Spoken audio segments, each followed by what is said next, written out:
Une relation à distance, ça finit forcément mal. On l'a tous entendu. Mais il y a une vérité que peu de gens osent dire clairement. La distance ne tue pas, elle l'amour. Ce qui tue l'amour petit à petit, c'est une forme de silence. Le silence parce qu'on ne sait pas quoi dire, parce qu'on a peur de déranger, parce qu'on a peur d'être fragile, parce qu'on a peur que l'autre change. Et si tu es dans une relation à distance ou sur le point d'y entrer, cette vidéo ne te promet pas une formule magique. Elle te promet une seule chose. En 10 minutes, tu sauras comment garder l'amour vivant. Non pas par le contrôle, mais par un rythme de vie, par la confiance et par la clarté. Voici 5 conseils pour entretenir une relation à distance. D'abord, gardez toujours un cap clair. Une relation à distance respire mieux quand elle sait où elle va. Un cadre, une intention, un horizon, même imparfait.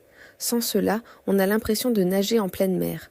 On fait beaucoup d'efforts, mais on s'épuise de plus en plus parce que on ne sait pas où est la rive. Dites-vous quelque chose de simple, par exemple. Ces prochains mois, on s'installe dans nos nouvelles vies. Si possible, on se voit une fois par mois. Et à la fin de l'année, on reparle de comment se rapprocher. Ça peut paraître un peu froid, mais au contraire, ça donne au cœur un endroit où poser la confiance, surtout les jours où l'on se sent petit et fragile. Ça permet de se dire « Ok, je sais où on va ». Ensuite, deuxième conseil, créer des habitudes légères mais régulières. Beaucoup de couples confondent proximité et être connecté tout le temps. Ils s'envoient des messages du matin au soir jusqu'à l'épuisement, jusqu'à manquer d'énergie et parfois même jusqu'à manquer de douceur. Mais l'amour ne vit pas du nombre de messages, il vit d'un rythme. Un petit rituel du matin, 2 ou 3 appels vidéo par semaine, une photo d'un coin de vie, une tasse de café, un ciel, un chemin vers le travail, ça peut suffire à faire sentir à elle, autre, je suis encore dans ta vie. Et si le décalage horaire complique tout, transformez-le en leçon de délicatesse. Un jour, l'un se couche un peu plus tard.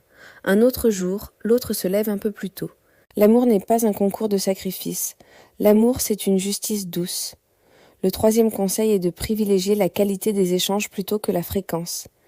Il existe des appels de 2 heures qui sonnent creux et des appels de 12 minutes qui réchauffent toute une journée.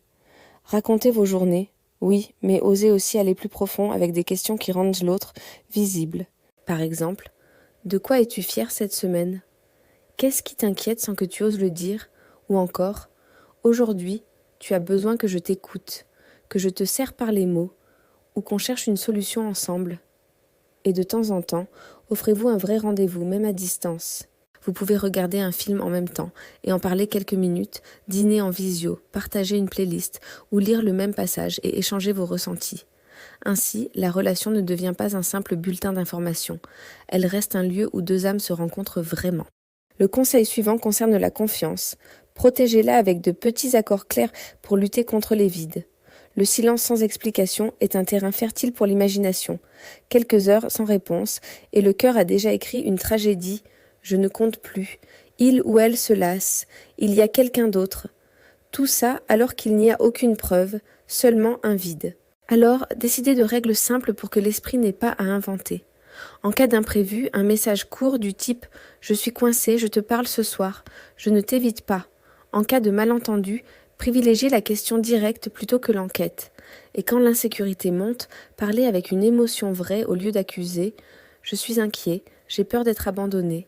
Je ne veux pas imaginer le pire.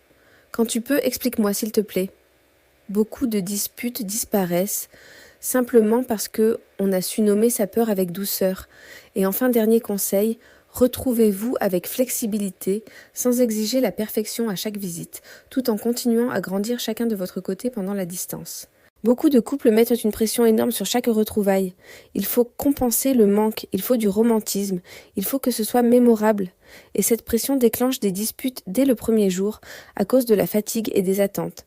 Laissez une place au quotidien, faire les courses, cuisiner, regarder un film, dormir tôt. Ce qui manque le plus à distance n'est pas forcément un dîner chic, mais le sentiment d'appartenir l'un à l'autre dans une journée ordinaire. Et ne croyez pas au mythe selon lequel, pour qu'une relation tienne, l'un doit sacrifier ses besoins pour l'autre. C'est souvent ainsi que l'amour s'étouffe et ne peut plus grandir. Si on la traverse correctement, la distance n'est pas une punition, mais une étape. L'amour n'est pas une corde pour attacher, c'est un lieu où l'on revient même à des kilomètres. La distance ne t'apprend pas à mieux contrôler, elle t'apprend à aimer plus maturement, avec douceur, clarté et patience. Et Le plus beau n'est pas seulement de tenir, mais de devenir, pendant l'éloignement, une version plus lumineuse de soi-même, pour se retrouver un jour non par chance, mais parce que vous aurez appris, ensemble, à apaiser les vagues en vous.